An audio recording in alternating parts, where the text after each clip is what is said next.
मनात चांगलं असतं ते चांगलाच विचार करतात आणि त्याच्यामुळे प्रश्न खरं तर ताबडतोब सोडवलेला आहे जो कुणबी दाखले होते त्याच्या संदर्भातला आणि ते दाखले द्यायला सुरुवात झालेली आहे. म्हणजे पहिली मागणी तर मान्य झालेली आहे. सरसकट दाखले देण्याचं कुठलंही आश्वासन सरकारने दिलेलं नाही आहे. ज्यांच्या बाबतीत पुरावे असतील त्यांना जसे दाखले देता येतात ही कायदेशीर बाजू आहे आणि त्याच्यामुळे ते दाखले देण्याच्या संदर्भातल्या ज्या अडचणी होत्या ह्या सगळ्या दूर झालेल्या आहेत. मुख्य प्रश्न जो आमचा आहे आणि जे सरकारचं धोरण सुद्धा आहे की मराठा समाजाला स्वतंत्र आरक्षण द्यायचं आणि याच्यावर निश्चितपणे काम सुरू झालेलं आहे.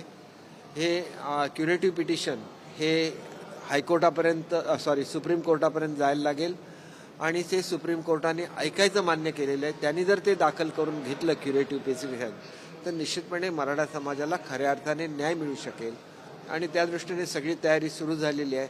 त्याच्यामुळे आपण निगेटिव्ह विचार का करायचा? जर सरकारच देणार आहे तर मग सरकारवर दबाव आणण्याचं कुठल्याही कारण नाही. सरकारचंच हे धोरण आहे की मराठा समाजाला स्वतंत्र आरक्षण द्यायचं आहे आणि त्याच्यासाठी हा कायदेशीर मुद्दा आहे आणि ते टिकणारं आरक्षण दिलं पाहिजे.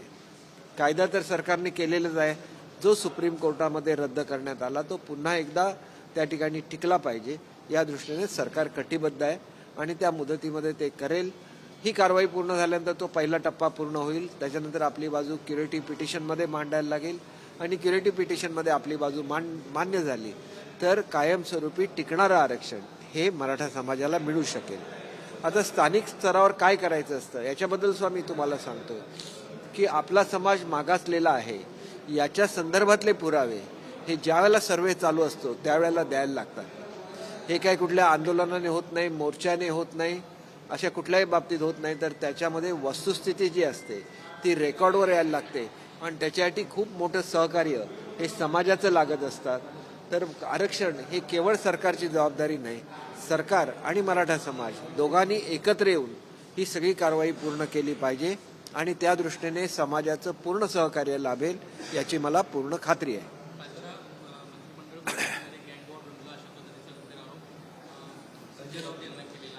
बघा, हे जे शब्द आहेत ना गँग वॉर वगैरे हे त्यांच्यासाठी आहेत, आपल्या संजय राऊतांच्यासाठी आणि त्याच्यामुळे असले शब्द एकतर आम्ही वापरत नाही.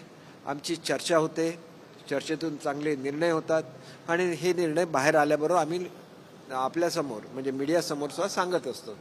त्याच्यामुळे त्यांनी स्वप्नामध्ये राहावं, हे शब्द वापरत राहावे. ते आम्ही ज्याला आसामला होतो त्याला मुर्दे पाडण्याची भाषा करत होते, प्रेतन येऊन विधान परिषदेमध्ये टाकण्याची भाषा करत, ही त्यांची भाषा आहे जी महाराष्ट्राला आवडत नाही.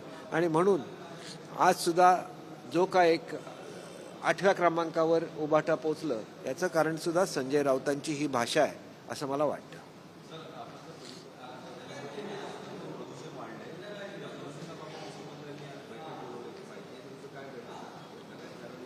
वेगवेगळे अधिवेशनाच्या काळामध्ये हा विषय माझ्याकडे असतो. त्यावेळेला मी भारतातले सगळे जे असे कंपन्या आहेत की ज्या या संदर्भातल्या इक्विपमेंट्स तयार करतात त्यांची मीटिंग बोलवली होती. IITचे तज्ज्ञ त्याला बोलवले होते आणि IITने 6 टेक्नॉलॉजीज त्याच्यामधून सिलेक्ट केलेल्या आहेत. ट्रायल बेसिसवर या टेक्नॉलॉजीचा वापर मुंबईमध्ये करायला सुरुवात झालेली आहे आणि जी उरलेली होती म्हणजे ज्या साईटवरचा धूळ कमी करणं, आपल्याकडचा विशेषतः प्रदूषण हे धुळीचं आहे. आपल्याकडे मोठ्या प्रमाणात विकास कामं सुरू आहेत आणि तिथं धुळीवर नियंत्रण करण्याच्या संदर्भात सर्व कारवाई ही कॉर्पोरेशनकडून सुरू झालेली आहे आणि त्याचा परिणाम असा झाला की 175 हे जे प्रमाण असतं प्रदूषणाचं ते आता 125वर आलेलं आहे. 100च्या खाली ते जायला लागेल आणि हे करत असताना दिवाळीसुद्धा येते आहे. फटाक्यामुळे प्रदूषण होण्याची शक्यता असते आणि म्हणून आम्ही एक शालेय विद्यार्थ्यांना बरोबर घेऊन एक मोहीम राबवतोय की दिवे लावा दिवाळीच्या ह्याच्यामध्ये परंतु फटाके लावू नका. आणि ही मोहीम सगळी मुलं मुंबईतली करणार आहेत आणि मुलांचं एक अत्यंत पावित्र्य असतं. त्यांनी सांगितलेलं सगळं सगळेच ऐकतात आणि त्याच्यामुळे ते आपल्या पालकांना सांगतील, इतर लोकांना सांगतील. मुंबईच्या पोलीस दलांनी सुद्धा कबूल केलेलं आहे की आम्ही सुद्धा या मोहिमेमध्ये सहभागी होऊ. ते सुद्धा जागोजागी जागृती करतील आणि निश्चित यश मिळेल. मुख्यमंत्री साहेब खूप प्रयत्न करतात त्याच्यासाठी. त्यांची मीटिंग आहे त्याच्यामध्ये निश्चितपणे अधिक चांगले निर्णय होतील.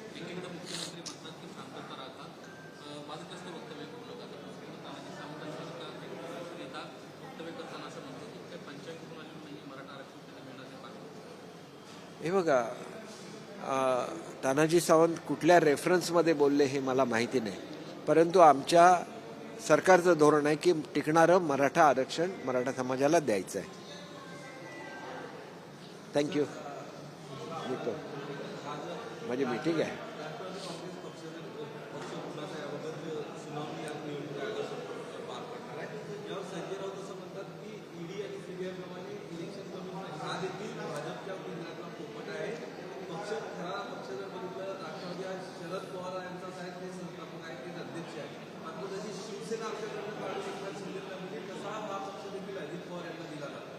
हे बघा, पक्षामध्ये ज्याची मेजॉरिटी असते त्याला पक्ष मिळतो. आपण शिवसेनेच्या संदर्भात बघितलेलं आहे की घटनामध्ये दुरुस्ती केली, ही दुरुस्ती इलेक्शन कमिशनला कळवलीच नाही आणि ही केलेली दुरुस्ती सुद्धा ही अँटी डेमोक्रेटिक होती म्हणून ती रद्द केलेली आहे. त्याच्यामुळे पक्ष ज्याला आपण चालवतो त्याला पक्षामधल्या वेगवेगळ्या ज्या प्रोसिजर आहेत त्या फॉलो करायला लागतात. या प्रोसिजर फॉलो करायचं नाही, पक्षातल्या लोकांना नाराज करायचं, आपण पक्षाच्या ध्येय धोरणापासून लांब जायचं आणि नंतर दुसऱ्यावर आरोप करायचा, हे चुकीचं आहे. त्यांनी आत्मपरीक्षण करावं.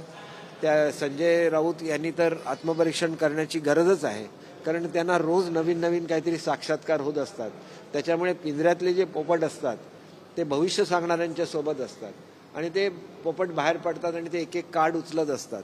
तशी काहीतरी विद्या त्यांना जर प्राप्त झालेली असेल आणि त्याचा आधार घेऊन ते वेगवेगळी भविष्य करत असतात, पण त्यांची आतापर्यंतची भविष्य ही 100% खोटी ठरलेली आहे. देश विदेशातील प्रत्येक घडामोडींचे लाईव्ह अपडेट मिळवण्यासाठी आता साम टीव्हीच्या सर्व सोशल मीडिया प्लॅटफॉर्मला लाईक, फॉलो आणि सबस्क्राईब करा. तसंच सर्व नोटिफिकेशनसाठी बेल आयकॉन प्रेस करायला विसरू नका.